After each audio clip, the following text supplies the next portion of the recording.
ये कोई मामूली मुद्दा नहीं है, ये देश के युवाओं का मुद्दा है। प्रशासन क्यों नाकाम है एक एग्जाम करवाने में? दबा दिया जा रहा है, दबा दिया जा रहा है। युवाओं के भविष्य का सवाल है, जहां पर देरी होना मतलब देश के साथ गद्दारी करना है। पेपर देने के लिए, पेपर करने के लिए, एग्जाम, नौकरी देने के, हर एक चीज के लिए प्रोटेस्ट। केवल फोकस ना किया जाए गवर्नमेंट नौकरियों पर। मुर्गी गिरेगी नहीं, हवा में से ना ही अंडा गिरेगा कि आप ले जाके बेच दीजिए। संसद में नहीं आएंगे, आप मेरे को प्रधानमंत्री जी के अटेंडेंस का डेटा बताइए। तो क्यों नहीं आप कॉन्वर्सेशन करते हैं? कहाँ लाइव चलता है? लाइव इनके पीएमओ में जाके आप करेंगे कन्वर्सेशन। और अगर आप में इतना गुस्सा है तो आप मन की बात में जिम्मेदार कौन होगा? हाँ, राहुल गांधी जिम्मेदार हो, नेहरू जिम्मेदार होंगे।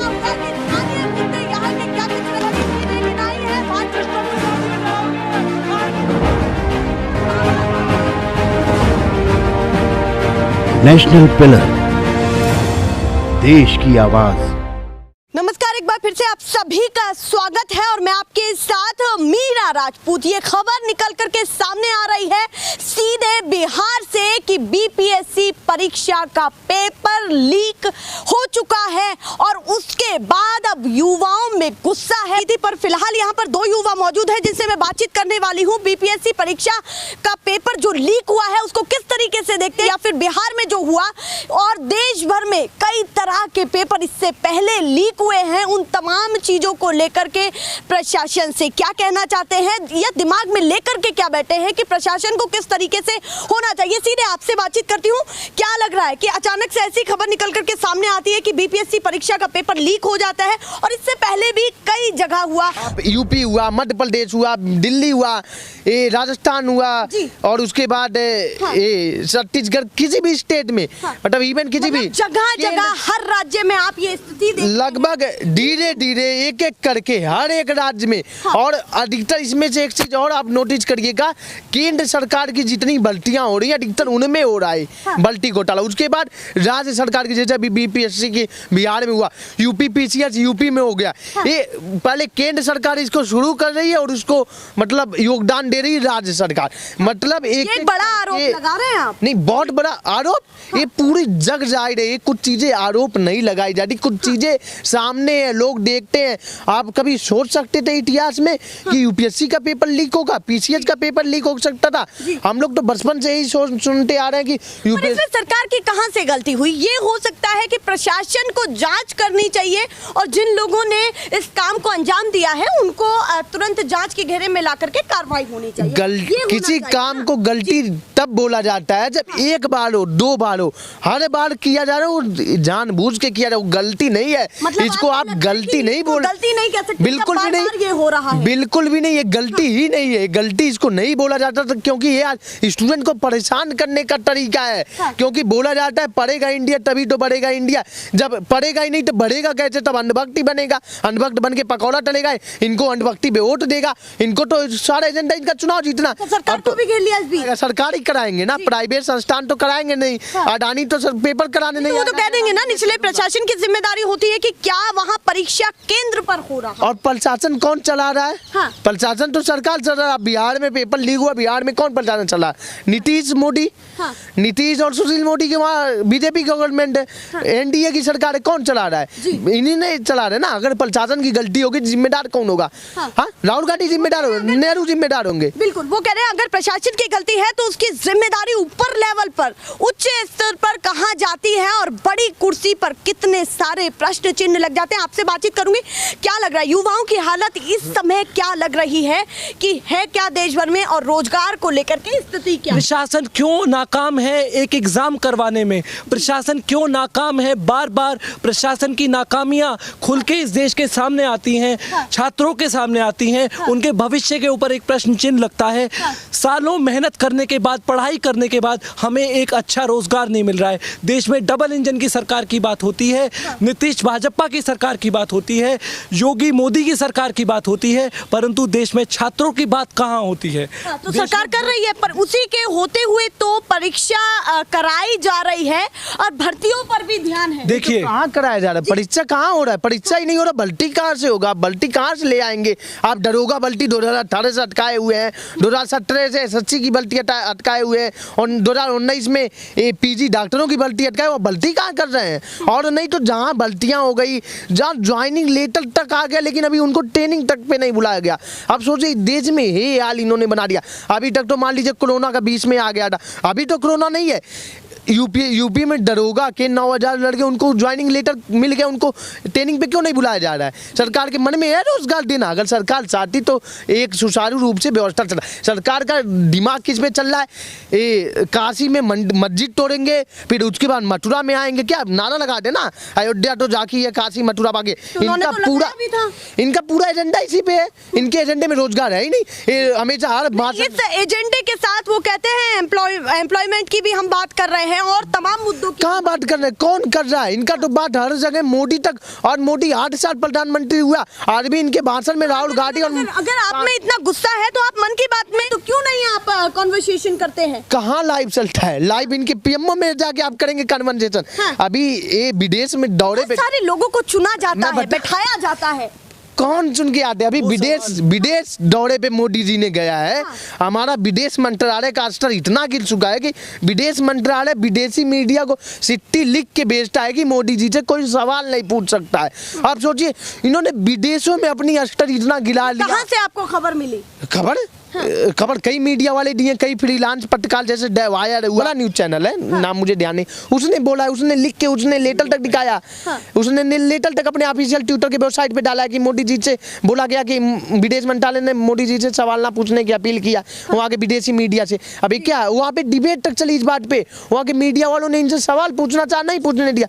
जब विदेश में ये हाल अपना बना रखे हैं तो देश में क्या होगा? युवा के मन में क्या चलता है कि आखिर मुद्दे होने चाहिए देश भर में, तो आखिर होने क्या चाहिए इतनी बड़ी घटना होने के बाद? जहां पहले हम देश को विकसित बनाने की बात कर रहे हैं, आज हम विकासशील देशों में भी नीचे चले जा रहे हैं। इकोनॉमिक जहां हम 5 एक टाइम था जब संबित पात्रा जी 5, मतलब आप डेवलपिंग कंट्री को भी डेवलपिंग कंट्री नहीं मान रहे हैं, आप ये कह रहे हैं? कोशिश तो यही कर रहे हैं, अभी मान क्या रहे हैं। हाँ। आप देख लीजिए रोजगार के स्तर पे से लेके आप देश को डेवलपिंग कैसे मानते हैं? देश का एक इंफ्रास्ट्रक्चर होता है, देश की शिक्षा व्यवस्था होती है, देश का स्वास्थ्य व्यवस्था होता है, जिनसे देश विकसित बनता है। हाँ। देश को हम बड़ा मानते हैं, और हर एक चीज तो तबाह कर रखा है। आप ऐसा कौन सा सेक्टर उठा के देख लीजिए जो ये बोले मोदी है तो मुमकिन, मोदी ने बहुत अच्छा किया, ऐसा कोई सेक्टर नहीं।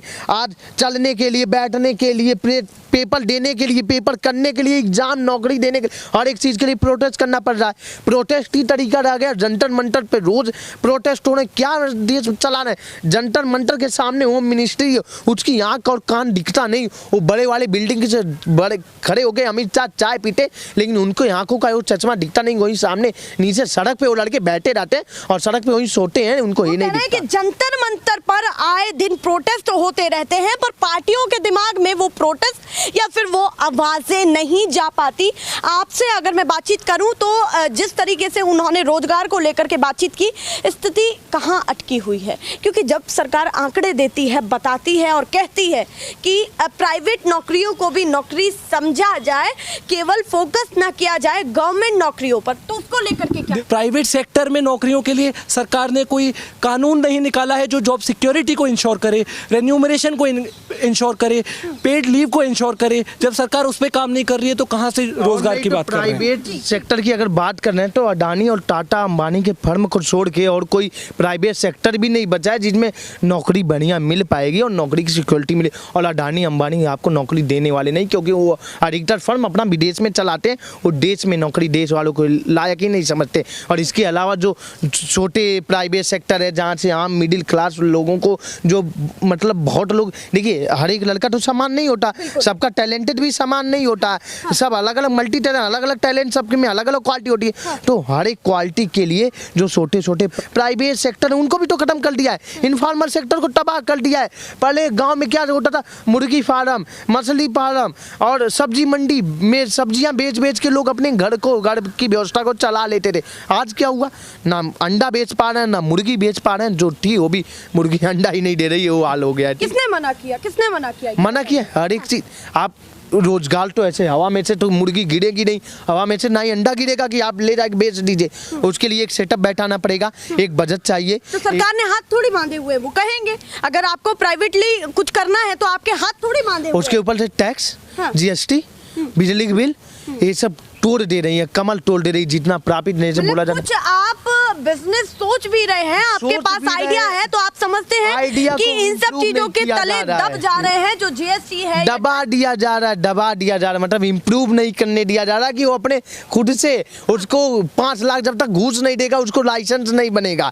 10 लाख वो नहीं देगा तब तक पॉल्यूशन वाले लाइसेंस नहीं देंगे। 20 लाख देगा तब उसको गाड़ी का वो मिलेगा, गाड़ी ले जाने के लिए परमिशन मिलेगी। पर अगर सरकार रोजगार पर काम करे तो क्या समझते हैं कि स्थिति कितनी सुधर जाएगी? देखिए सरकार को और किस हद तक जी सुधरने वाली है? सरकार को अगर स्थिति सुधारनी है, हाँ। सबसे पहले तो उनको विपक्षी आवाजों को, छात्रों को, युवाओं को एक कंसाइंस में लेना होगा, उनकी आवाज को सुनना होगा, उनकी बात को एक पटल पर रखना होगा, जिसमें सरकार पूरी तरह से असमर्थ है। पर सरकार कहती भी है कि हमारे लिए विपक्ष जरूरी है। जब वो अपनी आवाज प्रखर तरीके से रख पाएगा तो हमारे लिए बहुत जरूरी है। वो प्रखर तरीके के पैरामीटर ये सरकार तय करेगी क्या? ये प्रखर तरीके के पैरामीटर ये देश की जनता, युवा तय करेगा।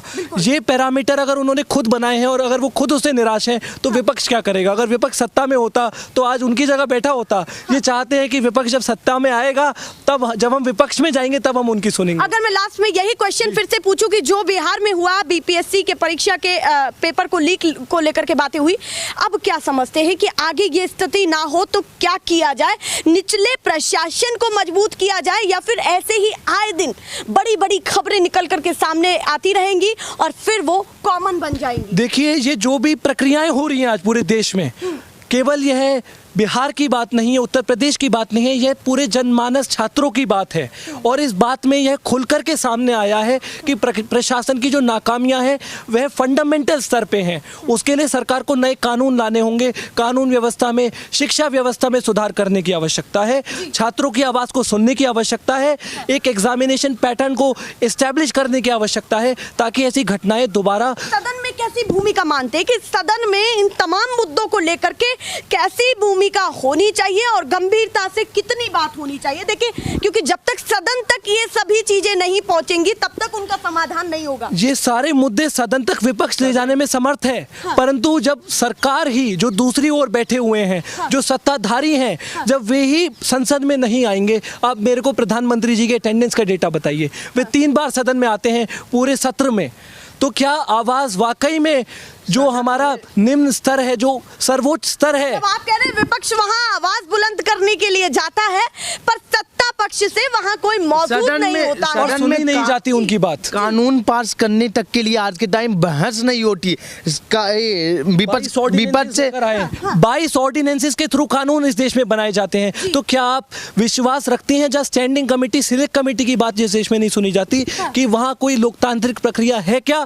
यह बहुत गंभीर प्रश्न चिन्ह लगाता है सरकार की नीतियों पर, उनके प्रशासनिक कार्यवाही पर। दोनों लोगों को क्या कहना चाहते हैं, सत्ता पक्ष से भी और विपक्ष से भी, क्योंकि आप लोग तो युवा हैं, पर उन दोनों लोगों से क्या कहना चाहते हैं कि विपक्ष को क्या भूमिका निभानी चाहिए और सत्ता पक्ष को क्या ध्यान देखिए, लोकतंत्र में एक मजबूत विपक्ष की, एक वाइब्रेंट डेमोक्रेसी में एक मजबूत विपक्ष की एक बहुत महत्वपूर्ण जरूरत है आज। तो विपक्षी पार्टियों को एकजुट होकर एक बार एक संदेश लोगों के बीच में लेकर जाना चाहिए ताकि लोगों की जो आवाज है वे कंसोलिडेट होकर, एकत्रित होकर संसद तक पहुंचे। और सत्ता पक्ष से मैं कहना चाहूंगा कि जो भी घटनाएं इस देश में हो रही हैं उसको नोट में लेकर, उसके ऊपर सर्वदलीय बैठक करके, सारे लोगों की बातों को सुनकर उस पर कार्यवाही की जाए जल्द से जल्द, क्योंकि ये युवाओं के भविष्य का सवाल है, जहां पर देरी होना मतलब देश के साथ गद्दारी करना है। बिल्कुल, क्योंकि एक मामला सामने आना मतलब ये एक मामला नहीं है। इससे पहले भी कई सारी तस्वीरें निकली हैं जिनके कारण भर्ती रुक जाती है, युवाओं में निराशा देखने के लिए मिलती है। वो आपको बताएंगे नहीं आकर के, वो कैमरे पर नहीं दिखेगा। उनसे जब आप जाएंगे, बात करेंगे, सर्वे निकालने की कोशिश करेंगे, तब आपको जाकर के ये तमाम चीजें पता चलेंगी, क्योंकि ये एक गंभीर मुद्दा है। अगर पढ़ लिख के कामों से तो कलम ढोल दो, अपने हक के लिए लड़ नहीं सकते तो जीना छोड़ दो। तो जब तक अपने हक के लिए आज युवा खड़ा नहीं होगा उसका कोई नहीं सुनने वाला, सरकार तो एकदम सुनने वाली नहीं है। क्योंकि युवाओं को खुद आना पड़ेगा, युवाओं को खुद सड़क पे आना पड़ेगा और युवाओं को अपनी सहभागिता सांसद में भी देनी पड़ेगी, सड़क में भी देनी पड़ेगी, दुकानों में भी देनी पड़ेगी, फैक्ट्रियों में भी देनी पड़ेगी, बड़े बड़े एजेंसियों में देनी पड़ेगी, न्यूज मीडिया में भी देने पड़ेंगे। लेकिन वो एक्चुअल युवा होने चाहिए, वो किसी अंबानी अडानी के लड़के नहीं होने चाहिए। जमीनी स्तर के युवा होने चाहिए जो उनको सब बातें बता पाएं। ये कोई मामूली मुद्दा नहीं है, ये देश के युवाओं का मुद्दा है। नेशनल पिलर, देश की आवाज।